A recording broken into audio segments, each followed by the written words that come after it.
आज की वीडियो में हम देखेंगे इंटरनल एग्जामिनेशन 2022 का बिल्कुल लेटेस्ट क्वेश्चन पेपर और सब्जेक्ट है स्कूल लीडरशिप एंड मैनेजमेंट। तो क्योंकि मेरे पास ये क्वेश्चन पेपर आ चुका है तो मैंने सोचा पहले मैं क्वेश्चन पेपर ही रिलीज़ कर दूं ताकि इम्पॉर्टेंट क्वेश्चंस आपको पता चल जाएं और आप एग्ज़ाम के लिए प्रिपरेशन कर सकें। हालांकि स्कूल लीडरशिप और मैनेजमेंट का जो कोर्स है वो मैं पूरा कंप्लीट करा चुकी हूँ। यूनिट 1 से लेके 5 तक वीडियोस अपलोड हो चुकी हैं, तो आप प्लीज़ उन वीडियोस को देखें, नोट्स को पढ़ें, चाहें तो उन नोट्स का स्क्रीनशॉट्स ले लें और उसको रिवीजन करें। और इस क्वेश्चन पेपर को भी ज़रूर देखें कि किस तरीके से क्वेश्चन आएंगे और आप किस तरीके से आंसर को लिखेंगे और स्ट्रैटेजी कैसी होनी चाहिए आपकी कि 3 घंटे के अंदर आप 75 नंबर का पूरा क्वेश्चन पेपर अटेम्प्ट करके आएँ, क्योंकि ये पहली शर्त है कि आप हर एक क्वेश्चन को अटेम्प्ट करेंगे। कोई क्वेश्चन छूटना नहीं चाहिए, क्योंकि छोड़ने का मतलब है सीधे सीधे नंबर गवा देना। तो कोई भी क्वेश्चन आपका छूटना नहीं चाहिए, आप हर क्वेश्चन को करेंगे। तो देखते हैं, यहाँ पर स्टार्ट करते हैं इस क्वेश्चन पेपर को। तो ये इसका सब्जेक्ट कोड 204 है और हम स्टार्ट करते हैं। ये जनरल सी बात है कि 75 नंबर का होगा आपका ये वाला पेपर, क्योंकि इसका कोई प्रैक्टिकल नहीं होता जैसे आर्ट एजुकेशन या वर्क एजुकेशन में होता है। तो आपको मिलेंगे 3 आवर्स, 3 घंटे मिलेंगे इसको करने के लिए।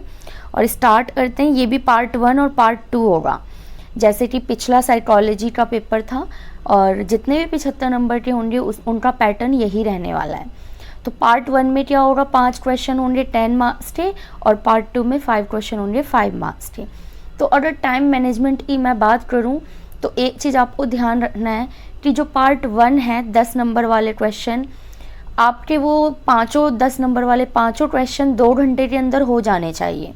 चाहे कुछ भी हो, किसी भी हाल में 2 घंटे के अंदर ये पाँचों क्वेश्चन हो जाने चाहिए। अगर जल्दी कर लेते हो तो बहुत अच्छी बात है। उसके बाद आपके पास बचेगा 1 घंटा। उसमें क्या करना है, आपको जो 5-5 नंबर वाले 5 क्वेश्चन है उनको करना है और कोशिश करना है जल्दी करने की, ताकि बाद में आप क्या करें, थोड़ा अगर आपको कोई पॉइंट बाद में याद आता है तो वो ले सकें, या आपने कोई पॉइंट छोड़ दिया था पहले तो उसे कर सकें। तो ये मान के चलना है कि 2 घंटे 10 नंबर वालों के लिए और 1 घंटा 5 नंबर वालों के लिए। हार्डली आप चाहें तो 2 घंटा नहीं, उससे पहले ही कर लें, 10-15 मिनट पहले ही करने की कोशिश करें, ठीक है, ताकि बाकी की चीज़ें भी आप कर पाएँ और हर एक क्वेश्चन को अटेम्प्ट कर पाएँ, ठीक है। तो चलिए स्टार्ट करते हैं इस वीडियो को। और पहला जो क्वेश्चन है, क्वेश्चन नंबर 1, इसमें आपको अथवा करके ऑप्शन भी मिला हुआ है, तो ये बहुत ही अच्छी बात है। आप ऑप्शनल क्वेश्चन में दे सकते हैं कि कौन सा क्वेश्चन आपके लिए ज़्यादा बेनिफिशियल होगा। तो यहाँ पे जो क्वेश्चन नंबर 1 है वो है कुल गुणवत्ता प्रबंधन, टोटल क्वालिटी मैनेजमेंट जो इंग्लिश में कहते हैं। इससे आप क्या समझते हो?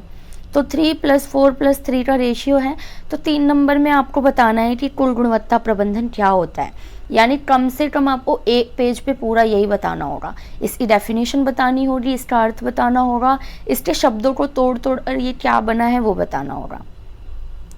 उसके बाद विद्यालय संगठन में इसके कार्यान्वयन के विभिन्न तरीकों का वर्णन करें कि विद्यालय के अंदर इसका कैसे आप क्रियान्वयन करेंगे। तो ये 4 नंबर का है, तो आप इसको ले जाइए 2 पेजों पर खींचकर, 2 पेजेस पर कीजिए ये वाले जो वर्णन करना है। तो आप क्या कर सकते हैं, 5 पॉइंट्स बना सकते हैं या 6 पॉइंट्स बना सकते हैं। उसके बाद स्कूल के कामकाज पर इस प्रबंधन प्रक्रिया के संभावित प्रभाव, क्या प्रभाव पड़ता है इससे स्कूल पर, तो ये भी आपको 3 नंबर का है, मतलब एक पेज पे आपको ये भी बताना होगा।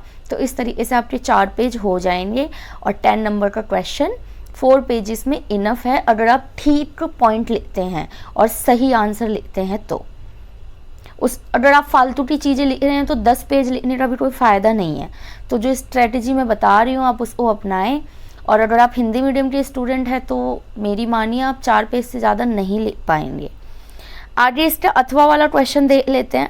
ये भी अच्छा था, आप इसे भी अटेम्प्ट कर सकते हैं अगर आपने टोटल क्वालिटी मैनेजमेंट के बारे में पढ़ा हो तो। इसका ऑप्शनल क्वेश्चन है कि विद्यालय एक शिक्षण संगठन के रूप में, मतलब विद्यालय जो है वो एक शिक्षक यानी शिक्षण संगठन है, एक संस्था है, इसका क्या मतलब है। तो 3 नंबर में इसको करना है, मतलब 1 पेज। उसके बाद विद्यालय प्रबंधन को परिभाषित करें, आपको मतलब डिफाइन करना है पूरा, तो इसमें डेफिनेशन तो डालनी पड़ेगी। तो अगर आप संगठन की डेफिनेशन याद करके गए हैं तो ही आप ये वाला क्वेश्चन अटैम्प्ट करें, क्योंकि फिर बिना परिभाषा दिए तो काम नहीं चलेगा, क्योंकि इस क्वेश्चन में ही परिभाषा पूछा है। तो 1 पेज इस पे चला जाएगा। उसके बाद एक विद्यालय प्रबंधक के रूप में प्रधानाचार्य की क्या भूमिका है, ये 1 पेज पे जाएगा और उदाहरण सहित स्पष्ट कीजिए। तो अगला पेज आप उठा लेंगे उदाहरण का। तो इस तरीके से 4 पेज हो जाएंगे और ये पूरा क्वेश्चन भी कंप्लीट हो जाएगा। क्वेश्चन नंबर 2 देखिए, और ये जो इंटरनल एग्जामिनेशन के ये क्वेश्चंस हैं, आप देखेंगे सेम पैटर्न आपको एक्सटर्नल में मिलेंगे, या फिर आपका अगर इंटरनल नहीं हुआ है जिन कॉलेजेस में, तो ये पैटर्न आपको इंटरनल में भी मिल जाएगा। आप खुद ये जब एग्जाम देंगे ना तो फेस करेंगे इन चीज़ों को। क्वेश्चन नंबर 2 देखिए, संघर्ष प्रबंधन, कॉन्फ्लिक्ट मैनेजमेंट, बहुत इंपॉर्टेंट है ये टॉपिक, मतलब आएगा ही आएगा। आप ये समझ लो कि पेपर लीक हो गया इस बारे में, कि ये कॉन्फ्लिक्ट मैनेजमेंट तो आना ही आना है, ये आपको क्वेश्चन पेपर में दिखेगा ही दिखेगा। तो इससे आप क्या समझते हो, 2 नंबर का है, 2 नंबर का रेशियो है इसका। तो आप 1 पेज पर पूरा लिखोगे कॉन्फ्लिक्ट मैनेजमेंट क्या होता है, और कॉन्फ्लिक्ट क्या होता है ये भी बताओगे, संघर्ष क्या होता है, जब 2 लोगों के बीच समझौता नहीं हो पाता, ये सब मैंने पढ़ा रखा है। जब आप देखोगे ना वीडियोस वगैरह, तो ये सारे क्वेश्चन आप कर पाओगे, यकीन मानिए। तो संघर्ष प्रबंधन का आप 1 पेज लिखेंगे। फिर 4 रेशियो है, तो विद्यालय व्यवस्था में संघर्ष के कारणों का वर्णन करें, क्यों होता है ये कारण आपको 2 पेज पे बताने होंगे। उसके बाद कक्षा विद्यालय में संभावित संघर्षों को कम करने के लिए आप क्या करोगे, ये भी आप 4 पेज मतलब 2 पेज में बता दोगे। तो इस तरीके से इस वाले क्वेश्चन में आपके 5 पेज यूज हो जाएंगे। कोई बात नहीं, जो आपकी आंसर शीट आपको मिलेगी वहां पर आप अगर 8 या 2 क्वेश्चन में 5 पेज भी यूज करोगे तो वो इनफ होगी आपके लिए, ठीक है। वैसे तो 4 ही रखना स्ट्रेटेजी, बट ऐसे क्वेश्चंस में जब बराबर का रेशियो तो फिर बराबर पेजेस भी डिवाइड कर सकते हो और पॉइंट्स भी बराबर होने चाहिए। तो इस क्वेश्चन नंबर 2 में आप 5 पेज यूज कर लेंगे। क्वेश्चन नंबर 3 है कि प्रभावी कक्षा प्रबंधन के आयाम दें। जब मैंने आपको यूनिट कराया था ना, ये वाला डायमेंशन वाला, मैंने वहाँ यूनिट के अंदर भी लिखा था मोस्ट इम्पॉर्टेंट, और अब आप देख लो क्वेश्चन पेपर में भी आया हुआ है। तो जब मैं पढ़ा रही होती हूँ आप यूनिट्स को ध्यान से पढ़ें और जो टॉपिक्स मैं बोलती हूँ उस पर जोर ज़रूर दें। तो ये मैंने कहा था कि कक्षा प्रबंधन के आयाम यानी ज़रूर आएंगे डायमेंशन, तो ये आपको बताने हैं 2 नंबर में, जो कि 4 डायमेंशंस थे। तो आधा नंबर का हो गया, आपको 4 डायमेंशन बताने होंगे, आप 1 ही पेज पर 4 डायमेंशंस बता दीजिए। फिर आप एक रचनात्मक कक्षा प्रबंधन कैसे करोगे, ये भी बता रहा है मैंने, ये भी पढ़ा रहा है कि कंस्ट्रक्टिविज्म जो क्लासरूम है वो आप कैसे बनाओगे। तो इसमें आपको 3 नंबर का है इसका जो है रेशियो, तो ये भी आप 1 पेज या 1.5 पेज तक ले जा सकते हो। उसके बाद उदाहरण के साथ संक्षेप में बताइए कि समावेशी कक्षा से निपटने के लिए रणनीतियाँ दें यदि आपके पास कोई दृष्टिबाधित बच्चा है। आपको ये बताना है कि एक बच्चा है आपके पास क्लासरूम में जो मतलब जिसको कम दिखता है, तो आप क्या क्या उपाय अपनाओगे। तो 2 पेज पर इसको खींच के ले जाओ, तो 4 से 4.5 या फिर 5 पेजों में ये हो जाएगा।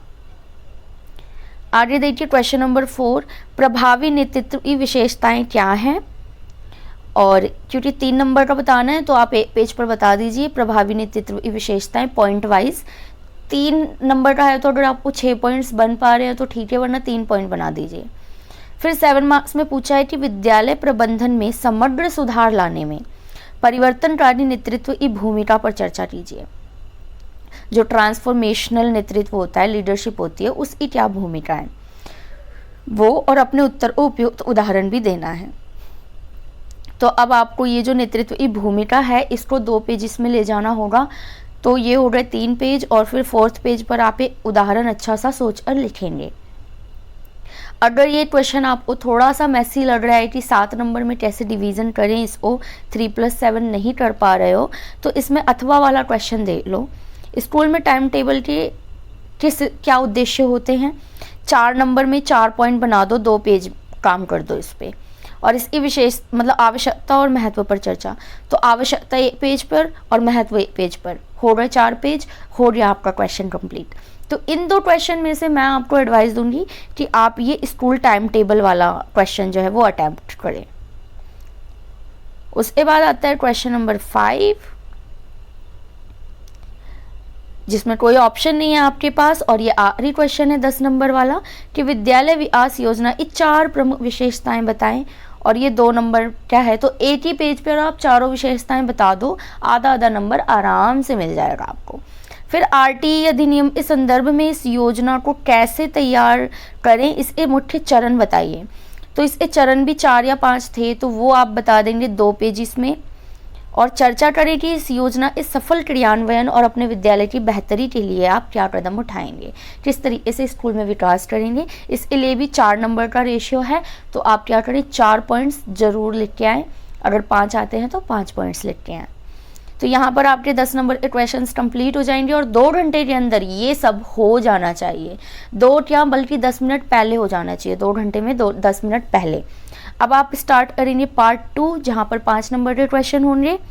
हर क्वेश्चन को आप ज़्यादा से ज़्यादा मतलब हार्डली 10 से 12 मिनट देंगे, तब जाके आप अच्छे से सारा क्वेश्चन पेपर अटैम्प्ट कर पाएंगे। तो स्ट्रैटेजी बना के रखिए। तो क्वेश्चन नंबर 6 है 5 नंबर का, शिक्षक जवाबदेही और शिक्षकों की पेशेवर नैतिकता। 2 चीज़ें, तो टीचर अकाउंटेबिलिटी और प्रोफेशनल एथिक टीचर का, इन दोनों में क्या संबंध है ये बताना है और उदाहरण भी देना है। तो एक पेज पे पहले आपको बताना पड़ेगा शिक्षक जवाबदेही क्या होता है और शिक्षक की पेशेवर नैतिकता क्या होती है, और फिर आप बताएंगे दोनों में संबंध क्या होता है। फिर सेकंड पेज पर आप क्या कर देंगे, इनके संबंधों को मतलब पॉइंट वाइज लिख देंगे, और जो आधा पेज रह जाएगा वहाँ पर आप एक उदाहरण जो है वो लिख देंगे और उदाहरण से समझाएंगे कि शिक्षक की जवाबदेही होती है, क्योंकि यदि कोई टीचर बनता है तो फिर बच्चे को पढ़ाना, यानी बच्चों को पढ़ाना उसकी रिस्पॉन्सिबिलिटी है, और वो नहीं पढ़ा रहा है तो एक तो वो अपनी रिस्पॉन्सिबिलिटी से भी दूर जा रहा है, और दूसरा जो प्रोफेशनल एथिक एंड नैतिकता है वो उसे भी फॉलो नहीं कर रहा। तो दोनों चीज़ें जुड़ी हुई हैं, ये आपको बताना है।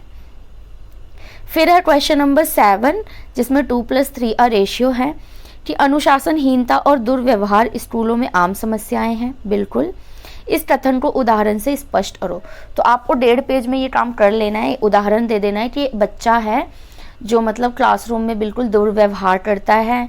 क्यों करता है, शायद उसको घर पे अच्छा वातावरण नहीं मिलता, घर पर वो गालियाँ सुन के आता है, या उसके मम्मी पापा हमेशा लड़ते हैं, इसलिए वो क्लासरूम में आके क्या करता है, एक तो डिसिप्लिन में नहीं रहता, दूसरा दुर्व्यवहार करता है। फिर आज के संदर्भ में इससे निपटने कैसे निपटोगे, तो 3 नंबर का रेशियो है, पर मैं कहूँगी 5 पॉइंट्स तो जरूर लिख के आओ कि कैसे निपटोगे। आप उनसे बात करोगे, कारण का पता लगाओगे, ठीक है, उनको सकारात्मक मोटिवेट करोगे बच्चों को। तो ये सारे पॉइंट्स आप लिख के आएंगे। अब क्वेश्चन नंबर 8 देखिए, विभिन्न कार्यों को सफलतापूर्वक पूरा करने के साथ साथ स्कूलों की बेहतरी और प्रगति के लिए टीम बिल्डिंग के महत्व पर उपयुक्त उदाहरण के साथ चर्चा करें। तो पूरा क्वेश्चन 8 ही है 5 नंबर का।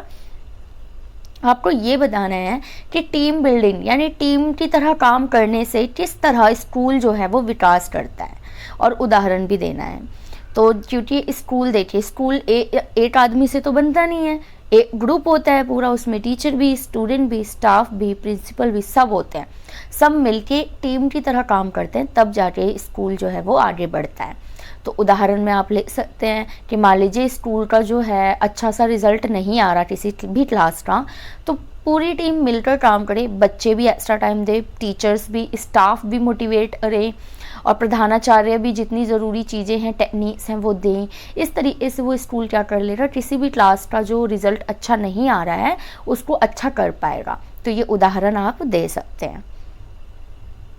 अब क्वेश्चन नंबर 8 में आपको अथवा का भी क्वेश्चन मिल जाता है, वो भी देख लीजिए कि एनडीएमसी क्या है। अगर आपने पढ़ा हुआ हो कि एनडीएमसी क्या है, इसकी फुल फॉर्म आपको पता हो, ये कब लागू हुआ, तभी आप ये क्वेश्चन अटैम्प्ट करें, वरना कोई फ़ायदा नहीं है अटैम्प्ट करने से, मार्क्स कट जाएंगे आपके। क्योंकि यहाँ पर जो आप देखेंगे रेशियो जो है वो 2+3 आया, तो एक पेज पे तो आपको यही बताना पड़ जाएगा कि एनडीएमसी क्या होता है पूरे पेज पे। और फिर सेकंड पेज पर यह भारत की शिक्षा में बढ़ावा देने में कैसे कार्य करता है, तो इसमें आपको पॉइंट्स लेने पड़ेंगे। तो अगर आपको आता है एनडीएमसी तो आप ज़रूर अब करें इस वाले क्वेश्चन को, अदरवाइज ऊपर वाला क्वेश्चन भी अच्छा था। अब देखिए क्वेश्चन नंबर 9, डाइट क्या है और स्कूल स्तर पर संसाधन सहायता प्रदान करने में डाइट की क्या भूमिका है, यानी कार्य क्या क्या है वो बताने हैं। तो 5 नंबर का क्वेश्चन है, तो 2 पेज तो करना ही है, तो एक पेज पे बता दीजिए डाइट क्या होता है, उसकी हिस्ट्री बैकग्राउंड वगैरह, और सेकंड पेज पे बता दो उसकी भूमिका या फिर कार्य क्या क्या है। इसके अलावा अगर आप चाहें तो SCERT क्या है ये बता सकते हो 1 पेज पे, एंड सेकंड पेज पे आप बताओगे दिल्ली में इसके क्या कार्य हैं। तो दोनों में से आपको जो सूटेबल लगे, जो आपका कॉन्फिडेंस ठहरा हो कि ये वाला करो, वही क्वेश्चन आप उठाइएगा। और 5 नंबर का क्वेश्चन है तो 2 पेज तो भाई भरने ही भरने हैं, 1 पेज से बिल्कुल काम नहीं चलेगा, आपको 5 नंबर नहीं मिलेंगे। फिर आता है आपका last question, question number 10। Psychology में भी हमने देखा था कि क्वेश्चन नंबर 10 में ABC करके आपको दिए हुए थे तथ्य, और जिनमें से किसी 2 को आपको संक्षेप में वर्णन करना था। तो 2 को करना है, मतलब एक पेज पे 1 और दूसरे पे दूसरा।